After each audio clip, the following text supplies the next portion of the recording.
si ɗum ɗon feƴƴi la wondi e copine makko mi dara no mi débarrassero e copine makko yo hettu copine makko parce que mi nani kan e linda wondi ka oui bien sûr ko mene woni voilà mais da andi on non ko copine Alvin on ari merci ko ɓe seedi c'est parce que Alvin yehi Congo ko ɗum waɗi exact non fof na probléme non mi accepti Alvin ari mi accepti kala wondi e copine makko ko ɓe seedani ko par ce que on ɗo yehi ouais ɗon ardalan informe gol fi yo méfio andi ko bandilan yiɗanma quoi merci voilà so mi yiɗananoma kadi ye ok hewre noon ka wonɗa ɗon petiungan copine wonnoɗo ɗon kadi min hari mi voyage ali koy an hiɗa ɗo hiɗa andi min ko copine an kadi yiltoɗa jokka on ɗon o moyi min oɗo mi acci o yeehi annon min mi yahali mi nawna mi huɓa mi heela tu t'entends parler ɗan nanitade ko wonɗa wolde kon je feƴƴuɗi noon ko feƴƴuɗi feƴƴuɗi noon grand ok joni noon Alvin kadi e linda ko wondi kon koko feƴƴi probléme no ɗon non min mi haalane tun aɗa andi Alvin mo ɗuuɗi mo mari ɓernde trop mo ɗuuɗi probléme ko ɗum waɗi quoi joni noon ɗaɓɓu peti um kadi wolanayi kumma ko ko wolanɗalan ɗo ko a fiya heɓu kin hakkille mi anda sa faamilan au fait koko wonɗa tournude ɗo kon fof koko wonɗa yide mi waɗi goɗɗo an sa waɗilan mettatalan déjà ok mi yiɗane ɗo grand ko ɗum wasi joni noon konko yiɗanɗalan ɗum mi besoin naki e mum vas-y s'il te plaît en tout cas do Alvin arti hein peu importe la situation petit he komin mi gère vas-y et puis mais yiidino kay go min Alvin so yiidi c'est quoi le rapport ya foy petit he ari ah grand min mi anduno abona walla abona ɓernde ma nden ƴewa tun kon seeɗa quoi ay ka ɗo grand mi faala yeggitu science ji feƴƴude ɗin fof komin noddutuma voilà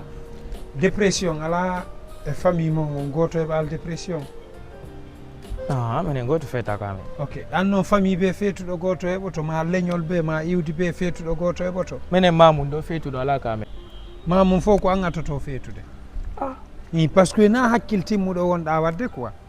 nan watta yiila so tawi ɗa jokki piiji gono toon maɗa ñamude ñamiteji gono toon ɗuytu non grand non non tan noddi tan firman nagollan ɗum ɗo quoi sa woltanilan non grand ade non grand suɓu ko tan mina sikkude aɗum anni ke grand woltanala non ça va grand hey non simi bentike ma landota ko non ça va grand Alvin ɗo en tout cas warti peu importe la situation o taway lan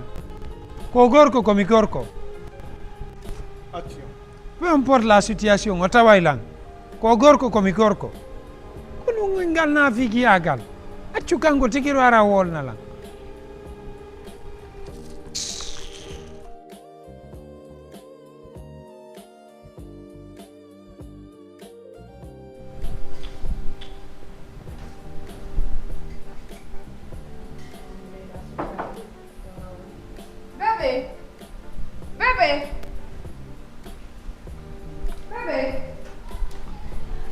hol waɗi Caffè woni pure. ah ok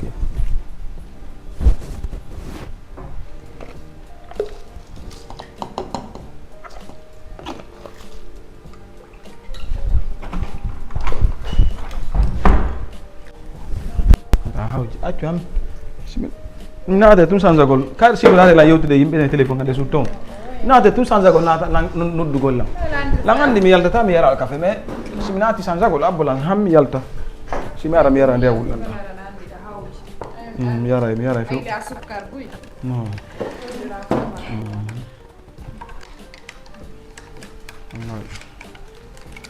no ɓiran mi yiɗa c'est bon mi yiɗa yaftaɓe Lipton champion ni non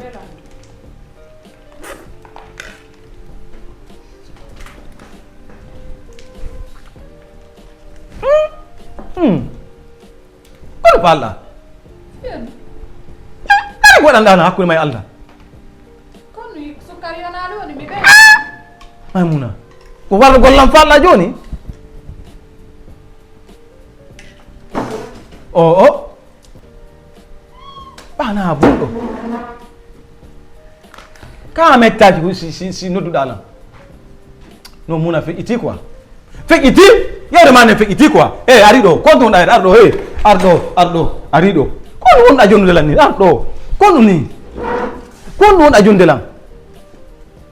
amere jokkituɗa lan adduɗa lan ɗo yomi muna kon nu falɗa lan warde ka fiyan mettitima ko mbo waɗi ɗum ɗo Maymuna qui a fait ça ka ɗum boni nder ɗo ko mbo lurgi Muna qu'est-ce que ko nu falanɗa lan Muna ndaran ga ko nu falanɗa lan dari ko wonɗa yarde lan dari ko wonɗa poisonde lan wallahi mi waɗinaa la ilaha illallah muhammadu rasulullah sallallahu alaihi wasallam Muna awami gutotoma hande wallahi na anani wankina kafe de wankina kafe yanana lan ka suudi nanan ko non c'est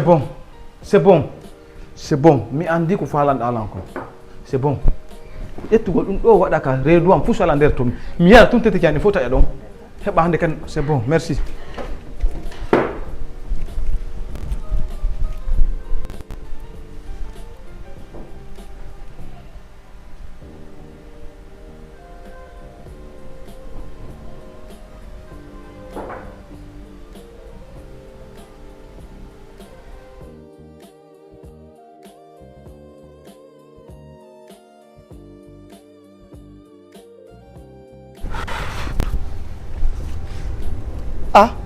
Adon to wallahi larde yidugo le pot jondo doga wa be mari final joué te do andarde do petto en do jouer final ande ko terrain do tournoi lainde no mi yaw kam on da do tala nongo do ko la marno programme nongo do yidugo do e wobbe quoi en fait andi mi ala no mi fi programme nan fal no ari goddum doga mais bon c'est pas réglé d'abord mais ko fi dum en fal no lanita de quoi c'est pas mi anda ko waydi man on de mala may de ko li ti ko da ki moja e kadi la stress bay nam fenani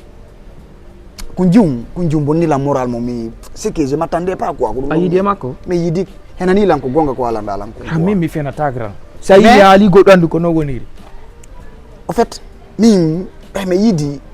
déjà tay mi andi déjà wa afami mais jodi mijiti mi ndari mi tay ko hakile de bokwa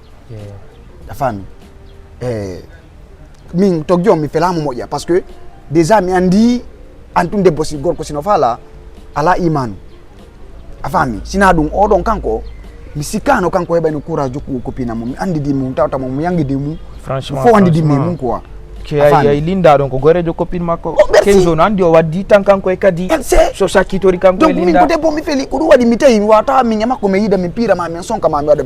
fi jo quoi ouais ala de ngaki parce que si goni gore ma wadi ma quelque chose que tu n'attendais pas franchement tawai gona ndama ko ya fanku quoi afami donc ande ko dum mi dari mi tay debbo lady kalfinta ke ko wagodo ouais tu vois parce que be ne kala jokko do copine ma jokka e be nguma non ko gonga partenaire joma kala waddo dum don ko wa ko logique mi dari confiance o bonni kanko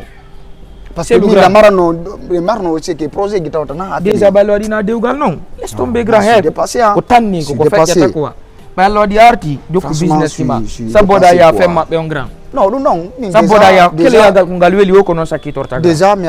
akila ngala e dum ngande kadi quoi ko tum dandi tum piji gonton tay be blessure ji gonton ataw na sat dum na gol quoi parce que junku la marano kun confiance vrai tawata kadi piji bu oti ko mijan nonomo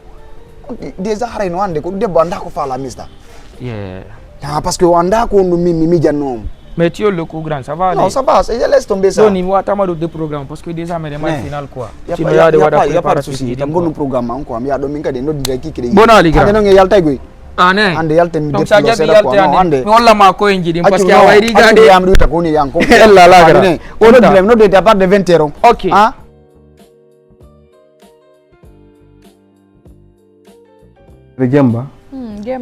Jemba on ka ko dum faala hande mo ina lan wada nyama ko mum ara ko buyon na buyon non ko yegeron ton non andi ko ni buyon are tewno mum ka hayna ko buyon ko ndiya dai mete buyon mi anda wada lan buyon war go nyama ko très bien war biday majje ka très bien andi kan dungu do ene me de rendu sofa o wuli ko andi bubongol no dudi ba non andi fam tum bana onti yara ndi important yaro nyama ko petere no sofa quoi ko dum mi faala hande wallahi na problem joni ndara osmi ya jon ga market mi sodo bayni ne rabe na tan sagginene Allah. Kwa non de fantalande